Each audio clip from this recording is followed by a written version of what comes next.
Good morning. Doris Borja sa Filipino Star ngayon. Bakit po ba, gaano po ba ka-importante yung issue ng overboarding? Yung issue ng overboarding, hindi lang po kasi ito usapin ng mga riders, no? Pero alam nyo, napakabigat sa mga riders nito. Bakit? Merong itinakdang caps, di po ba? Pagka merong kumpanya na lumagpas dun sa kanilang alokasyon, nasa-saturate yung market. Yung alokasyon kasi nakabatay yan doon sa actual na pangangailangan ng mga commuter. So, ibig sabihin ganito. Halimbawa, buksan natin ng todo. Walang caps, walang kahit anong limitasyon. Gaano karami ang motorsiklo ngayon? 1,000,000 mahigit. Milyon na yun may motor ngayon. Sabihin na lang natin 1,000,000 na motor, bumiyahe. Tingin nyo ba mabubuhay pa yung mga motorcycle taxi rider? Hindi na sila mabubuhay dyan. Saturated yung market eh. Kapag kaming mga commuter, nag-book kami, sigurado meron agad, 1,000,000 yung rider eh. Pero yung rider, hindi ho lahat nagkakaroon ng oportunidad. Hindi po ba? And at the same time, kapag labis-labis yung mga rider, sa panig naman ng mga commuter, dito naman ho nagkakaroon din ng issue na yung market naman ho, pwede hong mag-collapse. Di ba? Eventually ho, magko-collapse yung industriya, wala rin kaming mabubuk. Kasi magsasarado na yung mga kumpanya eh. Hindi naman ho kaya ng rider na mag-maintain ng sarili niyang app. Kung ikukumpara mo sa kinikita ng rider, pagka nag-collapse yung mga kumpanya, wala rin ho kaming mapupuntahan. At gayon din sila. So ang dulo nito, wala. Sira yung industriya na ipinaglaban natin ng isang dekada.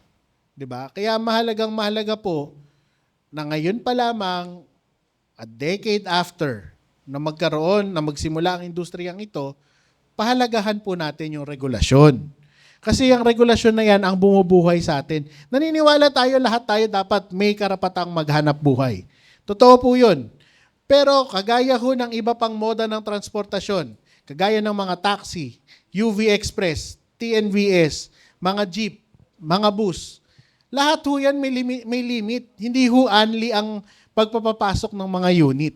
Dahil tinitingnan din po na merong masasakyan ang mga commuter habang mabubuhay pa rin po yung industriya. Yun po yung pinakamahalaga dyan. Yung regulasyon, akala ho nung iba kasing mga rider, pagsakal ho sa kanila. Mali po yun. Yung regulasyon ang mismong dahilan kung bakit meron pa ho kayong hanap buhay. Kasi kung free for all ho yan ng gobyerno, wala. Marami ho mga rider, baka isang biyahe lang ho isang araw. 'Di ba? Mangyayari ho yan pagka hinayaan ho natin na nag-uumapaw yung bilang ng mga rider. Kanina po may nabanggit kayo na parang 40,000 lang po yung allocation pero nag-boom siya ng 225. Tama po ba? Umaabot siya ng pagbabalikan ko yung exact number, yung 225 kasi, 225 million, yun yung ayuda para dun sa 45,000. Pero umabot nga ng 1 billion yung ayuda mahigit eh. So, divided by 5,000, yun yung na-disclose noong na-disclose noong mga pagdinig, 'di ba? So, umabot ng 200,000, around 200,000. Parang senaryo, bakit sa tingin nyo lumaki ng ganon? Ganito yan. Alam ng mga kumpanya na hindi commuter ang pinaglalabanan nila. Ang pinag-aagawan nila yung market share ng mga rider. Bakit po? Kapag yung isang kumpanya, meron siyang napakalaking surplus ng mga rider, lahat ho ng tumatangkilik ng app niya, uy, may nabook ako kaagad. 'Di ba? Ang commuter, natural, mahihila ho nila. 'Di ba? So, kaya ho, meron hong mga kumpanya na patago na nag-onboard.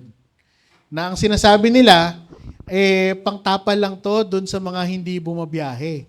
Alam niyo, pag binalikan niyo ho yung provision ng, ng motorcycle taxi, wala ho dong sinasabi na, 15,000 yung allocation mo, pero pwede ka mag-maintain ng, ng ganitong dami in case na mawala. Wala hong ganun. Tinolerate na lang ho yan ng gobyerno at ngayon naman, inabuso. Inabuso ho ng isang kumpanya. Sila naman yung umamin na napakarami ho nila. At sila rin yung pinangalanan ng DOTR at ng DSWD. No? So, kailangang ayusin po talaga to. Last na po kay Sir Jason. Hindi ba anti-riders yung rules kaya natatakot sila? Yung pagkakaroon po ng Ghost Rider, isang bagay na hindi papabor sa amin, mga rider, at maging sa commuter. Kasi nga, tulad ng sasabi ni Sir Ronald kanina, yung parang ano lang ho yan sobra-sobra ang rider kaysa ron sa mga tumatangkilik. So, mag-aagawan ho kami. Di ho ba? Mag-aagawan. Agawan tayo. Mas sumihirap ang biyahe. Mas lumiliit ang kita. Mas lalo tayong walang kikitain sa bawat araw na tayo pumapasada na ikagugutom ng ating mga pamilya. Napakalaking bagay ho talaga nito magkaroon at pagsunod dito sa regulasyon na itinatalaga ng ating gobyerno. Regulasyon, katumbas ay kaayusan, kaayusan, katumbas ay progreso. Ang sabi ng gobyerno, sila mismo nagsabi, tayo magrehistro sa PAW, PAW registration, wala ni isa ang mawawala ng hanap buhay. Yan po ang binigay na panuntunan, kaya wala dapat tayo ikatakot. Sumunod tayo sa regulasyon para rin sa atin to, sa ating kaayusan. At papunta na rin sa legalisasyon ng ating sektor, ng ating hanap buhay, industriya.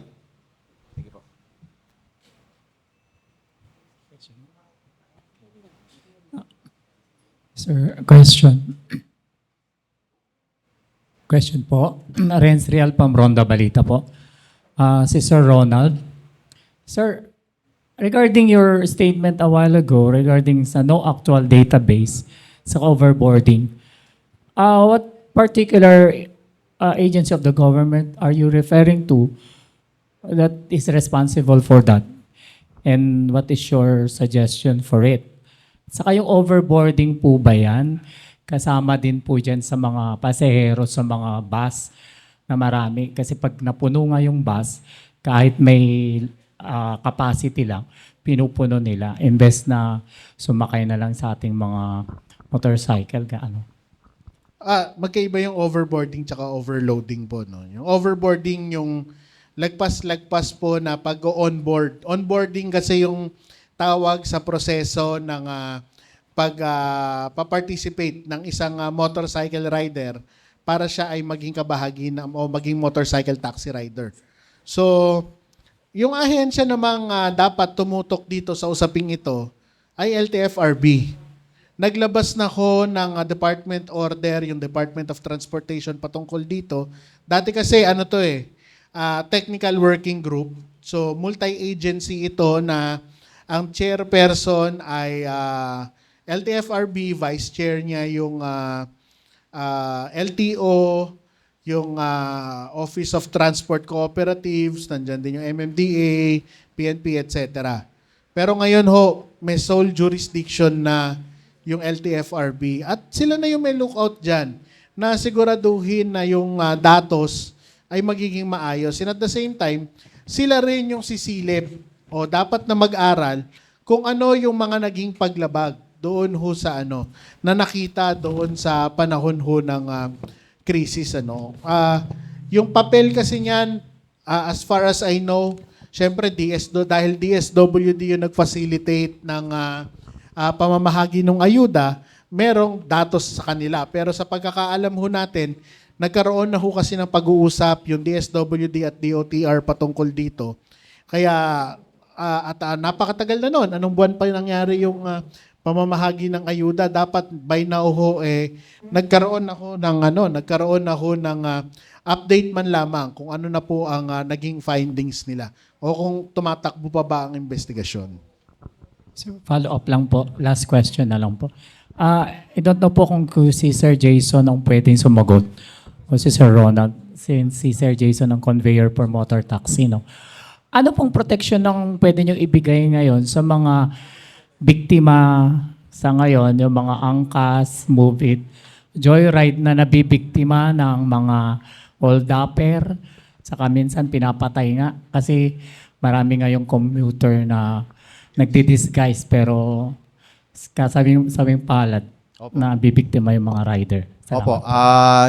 Nabanggit ko kanina po, nagkaroon ng dialogo dito sa LTFRB. At isa po itong topic na ito na binabanggit ninyo, yung protection po ng rider sa kanilang mga pagbiyahe. No? So, na-discuss po nung Biyernes, yung sa meeting na ginawa, yung tungkol po sa paglulunsad ng KYC, ang LTFRB po ay naglabas ng memorandum circular na gagawing mandated po na dapat mag-sumite ng pagkakakilanlan itong ating mga commuters.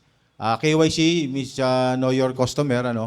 Kasi po, ang mga rider, may mga datos naman po nga ipapasa yan. Katulad nito, sa gagawin po nating PAW registration, tayo magsusumite ng ating mga pagkakakilanlan, mga datos. So, ang commuters, on their part, mayroon ding dapat na ganon. Para na sa ganon, kumpleto ang ating panghahawakang detalye, mga datos. At ito'y, alam ko, isa sa ilalim sa pag-aaral, nakipag-ugnayan sila sa, kung di ako nagkakamali, sa UP Center for Transportation Studies para ito'y maging basihan, batayan ng mga susunod pang mga programa at magpoprotekta dito sa mga Samisek Hanay at ganun din, lalo tigit sa aming mga tumatangkilik sa amin, yung mga commuters po. So, aasahan po natin yan, yung patuloy po itong ginagawa ng mga pag-uusap ay meron po tayong mapupuntahan o madadatna na mas maayos na sistema. Yun po. Hello po, Chelsea Arcilia po from DZXL News. For Metro po, sir, anong any message po doon sa mga riders na nag-aalala tungkol doon nga sa regulation, especially yung tungkol po sa multi-homing ban at yung umano'y kawalan ng rider's choice? Opo.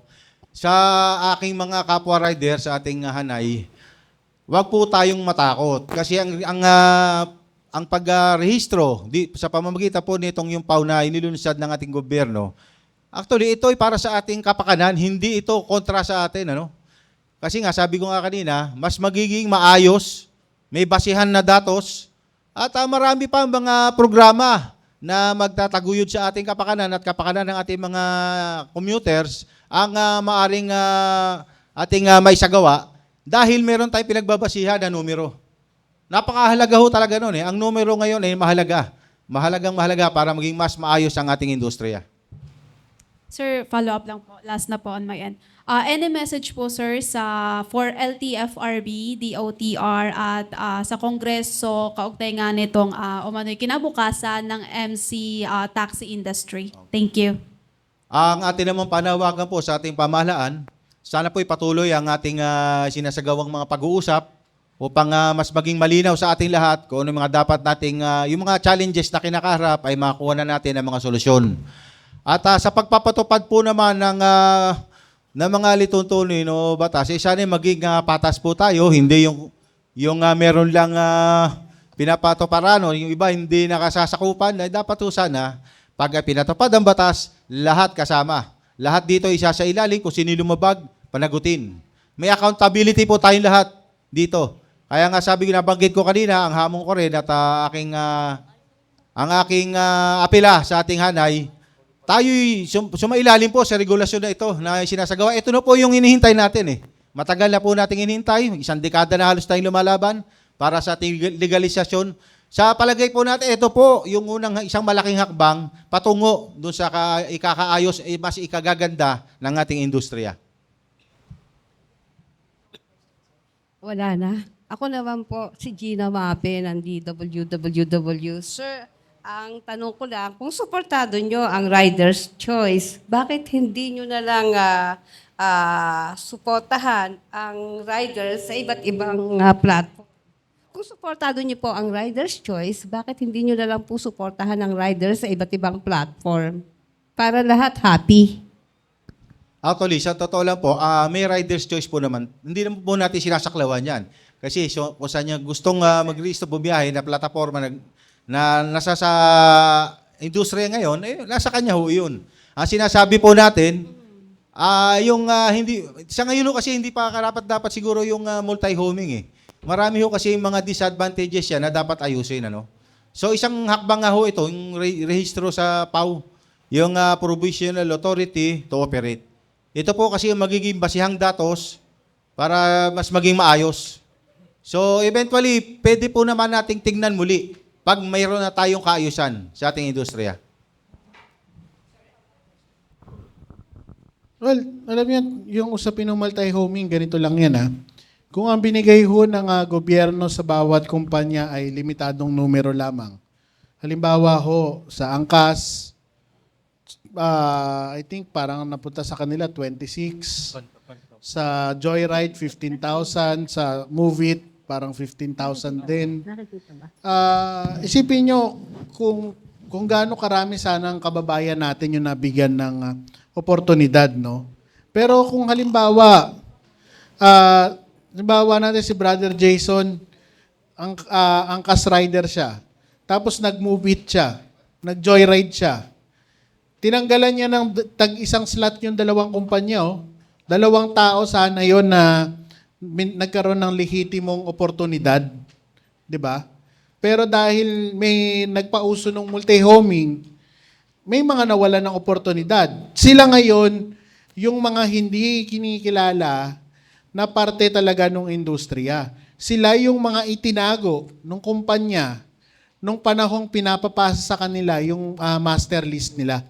'Di ba? Sila yung mga nagpunta doon sa payout site na hindi kasama sa listahan. Pilit silang itinago. Kasi nga, ito lang yung alokasyon eh. Kinuha pa nung nag-multi-homing. Di po ba? So sa ngayon, alam nyo, napakasimple lang naman kasi nung logic kung bakit ho may cap at may restriction sa multi-homing. Gusto makita ng gobyerno o batay sa paunang datos nung kinonceptualize yung pilot study sa paunang datos, ito yung pangangailangan. Nung time na yun nga, hindi nga kayang punuan ng isang kumpanya yung roster niya. Kaya ako napunta sa ibang kumpanya yung yung alokasyon niya. Pagkatapos nun, pinag-aralan ulit yan. Paano ho, kagaya ho ng experimentation o pag-experiment ho, kapag ka ho binago yung variables, nagugulo ho yung datos, nag-iiba yung datos, di po ba? So, ganun din ho yung nangyari dyan. Dahil nag-iba yung bilang ng mga rider, pagdating ho nung bigayan ng ayuda, naging magulo. Naging mas magastos. Hindi lang sa gobyerno, kundi sa ating mga taong bayan.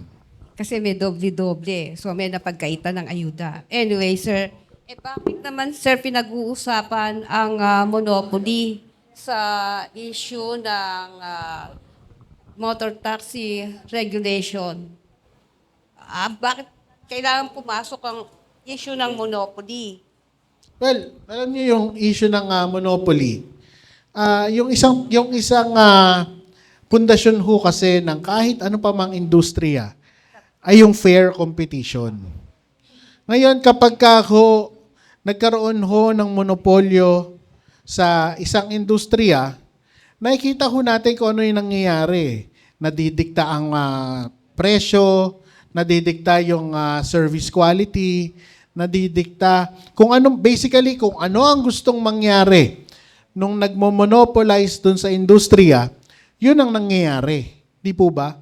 So, kinakailangan ho na i-uphold natin yung patas na competition dito dahil unang-una, nakita na ho natin sa sektor ng transportasyon, sa TNVS, sa isang panahon, meron hong iisang kumpanya lamang na nagdo-dominate ng industriya.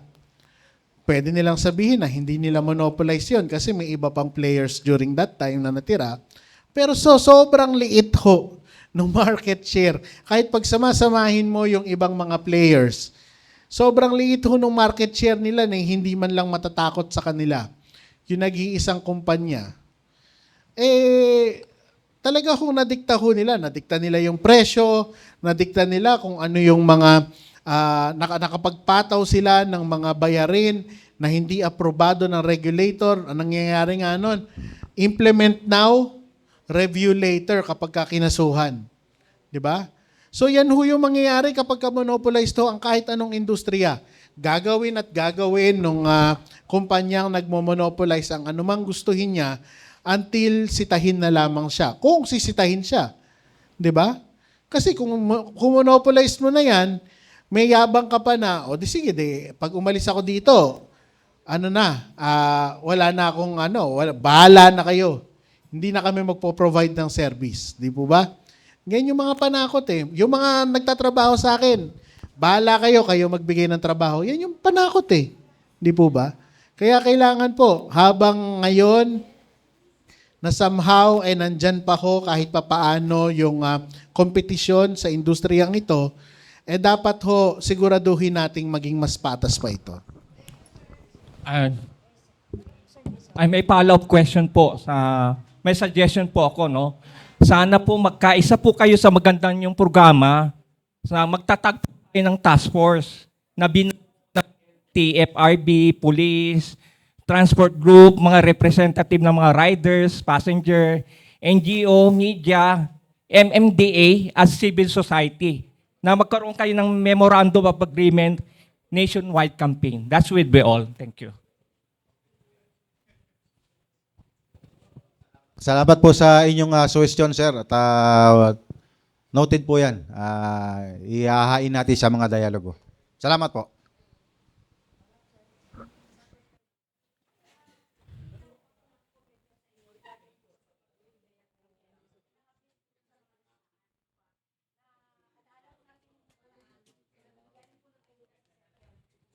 Halagang 5,000 may nabuwis po na buhay. Did you remember that, sir? Dahil po sa 5,000, sa 3 araw niyang pagpipila, namatay na siya, hindi pa niya nakuha yung kanyang ayuda. Ang problema po kasi natin dito, listahan. Di po ba? Listahan ang number 1. So bakit kung tuos-tuusin, kung ang LTFRB ay nagbe-base po doon sa mga legit, legit ang pag-usapan natin. Nagbe-base po tayo doon sa legit na talagang nagbabiyahe, may prangkesa, 'di ba?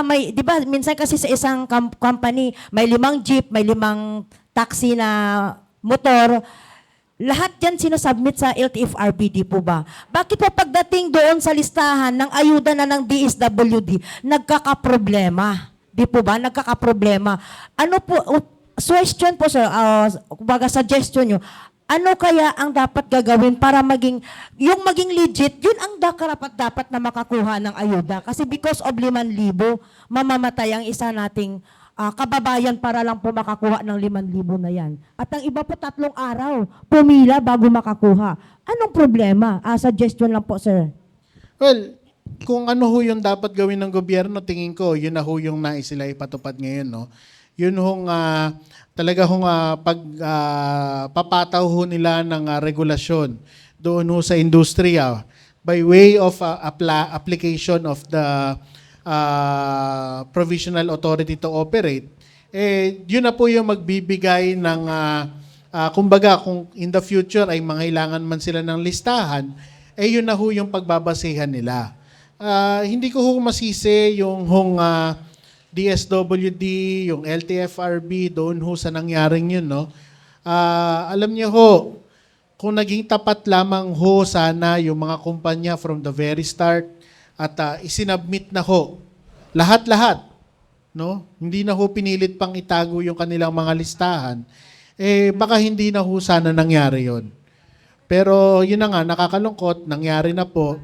At we are hoping that the government has learned something from this.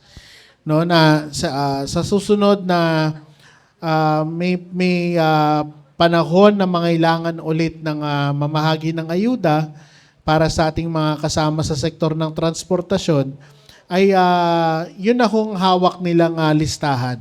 Yun hong kanilang pagbabasihan. So, doon po pumapasok talaga yung kahalagahan nitong sinusulong na PAW, ano? Yung pagre-rehistro. Kasi dapat po talaga tamang datos, accurate, tama ang datos na hawak para tama rin ang hakbangin na gagawin ng gobyerno natin. Thank you, sir. May pahabol daw po, sir. Pakihawak. May pahabol po na isang tanong, sir. Mayroon po dito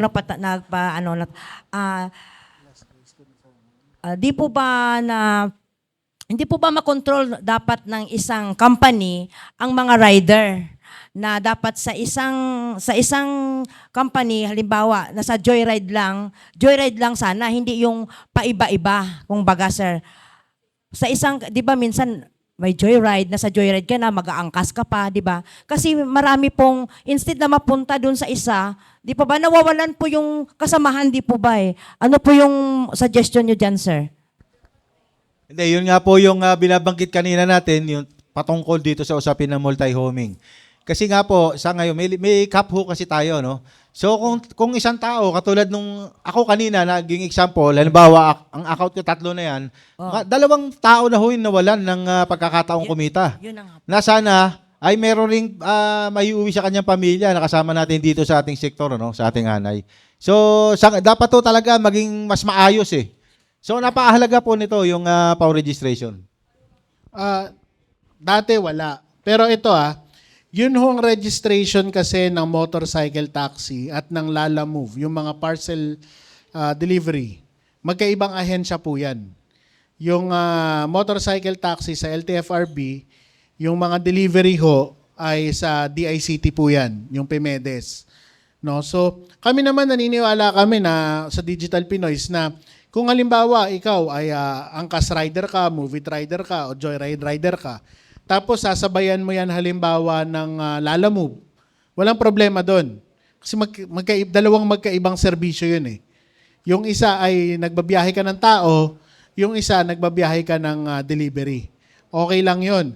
Doon ho tayo may contention talaga. Dati pa, sa usapin ng halimbawa, angkas ka, tapos joyride ka, tapos move it ka pa, kung ano-ano man ho yung ano nila, no? So,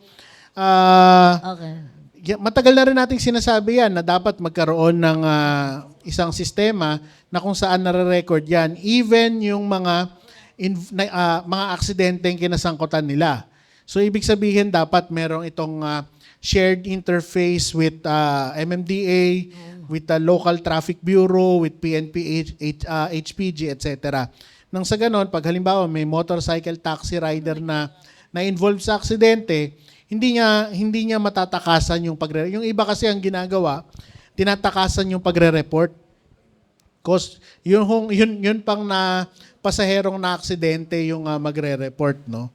So, napakahirap nun. O di kaya, tatakasan nila, may nasagi sila, tatakbuhan nila, di ba?